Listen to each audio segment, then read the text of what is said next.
என்ன மக்களே புடிச்சு இந்த பொண்ணை ஜெயிலில் போடுங்கடா அப்படின்ற லெவலுக்கு வியானா அவர்களை புடிச்சு ஒரு இடத்துல வந்து உட்கார வைக்கிறதுக்கு முடிவு பண்ணிட்டாங்க ஒட்டுமொத்த ஹவுஸ்மேட்ஸும். சொல்லப்போனால் வியானாவுக்கு செருப்படி பதில்களை வந்து கொடுத்துருக்காங்க. குறிப்பாக நம்ம அரோராவெலாம் இருக்காங்கல்ல, வேற லெவல் பாயிண்ட் பேசினாங்க. நிறைய டென்ஷன் ஆகிட்டாங்க. பிரச்சனை இருக்காரு, அவர் ஒரு பக்கம் ரவுண்டு கட்டுறாரு, இன்னொரு பக்கம் விக்ரம் அவர்கள் ஒரு பக்கம் ரவுண்டு கட்டுறாங்க. ஸோ ஒட்டுமொத்த ஹவுஸ்மேட்ஸும் வியானாவை எதிர்த்து சரியான கேள்விகளை வந்து எழுப்பியிருக்காங்க.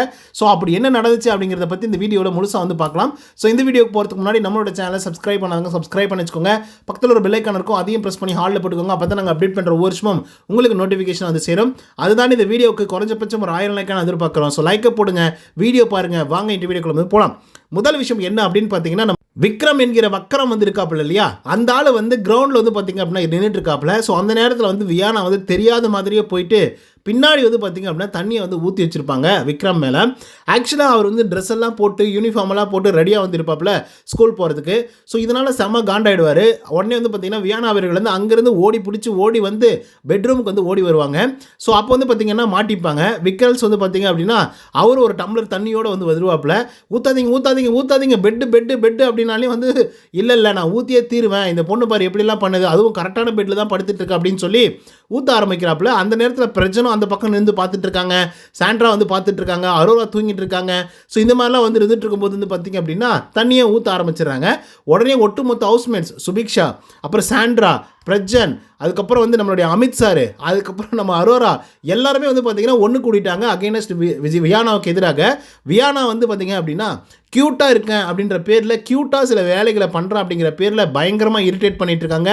அதை நீங்கள் இந்த வாரம் முழுக்கவே நீங்கள் பார்த்துருக்க முடியும்.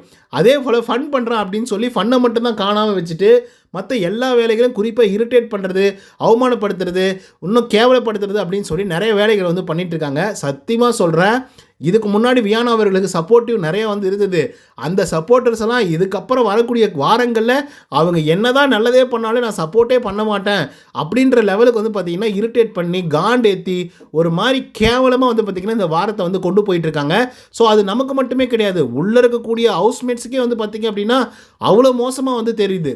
ஏன்னா ஹவுஸ்மேட்ஸ் என்னமா பேசுகிறாங்க தெரியுமா? பிரஜன் வந்து பேசுகிறாப்புல, வியானா நீ பண்ணுறதெல்லாம் ரொம்ப ஒஸ்ட்டாக வந்து இருக்கு, நீ ரொம்ப ஓவராக தான் பண்ணிகிட்டு இருக்க, எல்லை மீறி வந்து போயிட்டுருக்க அப்படின்னு சொல்லி அவர் பயங்கரமாக போட்டு திட்டுறாப்புல. என்ன இது உங்களுக்கு விளையாட்டு, தண்ணி ஊற்றி விளையாடுறது, மைக்கில் பட்டுச்சுன்னா என்ன பண்ணுவீங்க அப்படின்னு சொல்லி கேட்கும்போது விக்ரம் வந்து சொல்கிறாப்புல, சார் எனக்கு கூட இவங்க தண்ணியை ஊற்றுனாங்க பாருங்க அப்படின்ற மாதிரி வந்து காட்டுறாங்க. அதுக்கு வந்து வியானா என்ன சொல்கிறாங்க அப்படின்னா, சார் நான் பின்னாடி தான் ஊற்றுனேன், மைக்கு மேலே படக்கூடாது அப்படின்னு சொல்லி, அது சும்மா விளையாட்டுக்கு தான் சார் நான் பண்ணேன், விக்ரமும் ரொம்ப ஓவராக பண்ணுறான் சார் அப்படிங்கிற மாதிரி வியானா வந்து சொல்கிறாங்க.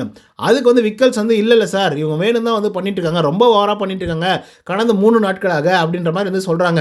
ஸோ அப்பயே நானும் வந்து மைக்கு படாத மாதிரி தான் சார் ஊற்றிருக்கேன் அப்படின்ற மாதிரி விக்ரம் வந்து சொல்கிறாப்புல. இதுக்கு வந்து பார்த்திங்கன்னா பிரஜன் வந்து கடுமையாக வந்து எதிர்ப்பு தெரிவிக்கிறாப்புல, இந்த மாதிரிலாம் பண்ணக்கூடாது, இதெல்லாம் ரொம்ப ஒஸ்ட்டான கேம் பிளே, நீ க்யூட்டாக பண்ணுற அப்படின்னு சொல்லி ரொம்ப இரிட்டேட் பண்ணிட்டு இருக்க, இதெல்லாம் தப்புமா, ரொம்ப ஓவராக பண்ணிட்டு இருக்க, மரியாதை கொடுக்க மாட்டேங்கிற, ரெஸ்பெக்ட் கொடுக்க மாட்டேங்கிற, ஸ்கூலில் எப்படி இருக்கணுமோ அப்படி இருக்க மாட்டேங்கிற, என்னதான் உன் பிரச்சனை அப்படின்ற மாதிரி பிரச்சனை வந்து பேசிகிட்டு இருக்காங்க. அப்போ தான் அரோரா அக்கா அவர்கள் வந்து எந்திரிக்கிறாங்க. ஓகேவா, தூங்கிட்டு இருக்காங்க, எந்திரிச்ச உடனே அரோராவுக்கு செம்ம காண்டாயிடுது இந்த பிரச்சனையெல்லாம் பார்த்துட்டு. ஓகே, பார்த்துட்டு வியானா மேலே ஆல்ரெடி செம்ம காண்டில் இருக்காங்க. என்ன காண்ட் அப்படின்னு பார்த்தீங்கன்னா அப்போ சொல்கிறாங்க, அரோரா சொல்கிறாங்க, தயவு செய்து இந்த பொண்ணை வந்து சஸ்பெண்ட் பண்ணுங்கள், இல்லைன்னா ஏதாவது ஒரு பனிஷ்மெண்ட்டை கொடுங்க, சும்மா என்ன இவங்க க்யூட்டாக பண்ணுறேன் ஃபன் பண்ணுறேன் அப்படின்னு சொல்லி ரொம்ப இரிட்டேட் பண்ணுறாங்க, ரொம்ப ஒஸ்ட்டாக வந்து நடந்துக்கிறாங்க, ரொம்ப கேவலமாக வந்து இருக்குது, நல்லா பர்ஃபார்மன்ஸ் பண்ணக்கூடிய எங்களுடைய பர்ஃபார்மன்ஸ் எல்லாம் இவங்க ரொம்ப கேவலப்படுத்திட்டு இருக்காங்க. ஏன்னா கிளாஸ் வந்து நடந்துட்டு இருக்கும்போது இஷ்டத்துக்கு வராங்க போகிறாங்க, வந்துட்டு இருக்காங்க போகிறாங்க, அது என்ன போயிட்டு வந்து யூரின் வருது அப்படின்னு சொல்லி எப்போ பார்த்தாலும் ரெஸ்ட் ரூம் வந்து சொல்லிட்டு இருக்கிறது. அதே போல் வார்டன் எதுக்காக திரும்ப அவரை கூட்டு வந்து விட்டுட்டு இருக்கிறது எங்களுக்கு ரொம்ப டிஸ்டர்பன்ஸாக இருக்குது சார். நாங்கள் வந்து கிளாஸில் வந்து படிக்க முடியல, எங்களால் ஒழுங்காக பர்ஃபார்மன்ஸ் வந்து பண்ண முடியல, நல்லா ஒரு பாட்டு பாடினாக்கா தேவையில்லாமல் ஒரு ரியாக்ஷனை கொடுத்து கேவலப்படுத்துகிறாங்க. ஸோ இந்த மாதிரி எங்களுடைய பாடங்கள் அனைத்தும் கெடுகிறது, எங்களுடைய ஃபன் எல்லாமே கெடுகிறது, எல்லாமே கரெக்டாக போயிட்டுருக்கு, நல்லா ஃபன்னாக போயிட்டுருக்கு, ஜாலியாக இருக்குது, ஆனால் இவங்க பண்ணுறதுனால எல்லாமே வந்து பிளாஸ்ட் ஆகுது, ரொம்ப கேவலமாக இருக்குது. ஸோ இதனால் நீங்கள் ஒரு நல்ல முடிவை எடுத்து நல்ல ஒரு பனிஷ்மெண்ட்டை வந்து கொடுங்க, அவளுக்கு வந்து நீங்கள் அட்டென்ஷன் வந்து கொடுக்காதீங்க, மறுபடியும் நீங்கள் கிளாஸில் விடுறதுனால தான் ஏதோ ஒன்று பண்ணணும் அப்படின்றதுக்காக அவள் எல்லா வேலைகளும் பண்ணிகிட்டு இருக்கா. ஸோ நீங்கள் வந்து கிளாஸில் உள்ளர திரும்ப விடாதீங்க அப்படின்னு சொல்லி அரோரா அவர்கள் வந்து சொல்லிட்டு இருக்காங்க. ஸோ இது வந்து பார்த்தீங்க அப்படின்னா பிரச்சனை. ஓகே, அப்போ கிளாஸில் உள்ளர விடக்கூடாது அப்படின்னா நான் என்னம்மா பண்ணட்டும் அப்படின்னு சொல்லி கேட்கும்போது அதுக்கு வந்து அரோரா வந்து சொல்கிறாங்க, நீங்கள் ஒன்று பண்ணுங்கள், எப்படி பார்த்தாலும் உங்களோட ஆஃபீஸ் ரூம் வந்து இருக்குல்ல, லிவிங் ஏரியா இந்த மாதிரி ஏரியாவெல்லாம், ஸோ அங்கேயே முழுக்க உட்கார வைங்க. இன்னைக்கு கிளாஸே வந்து அவங்க அட்டன் பண்ணவே தேவையில்லை, எந்த கிளாஸாக இருந்தாலும் அட்டன் பண்ண வேண்டிய அவசியமே கிடையாது. எல்லாத்தையும் போட்டு கொலாப்ஸ் பண்ணிட்டு இருக்காங்க. ஒரு ஸ்டாண்டர்டாக கரெக்டாக வந்து போயிட்டு இருக்கிற ஒரு விஷயத்தை வந்து இவங்க உடைக்க பார்க்குறாங்க, உடைச்சிட்டு இருக்காங்க.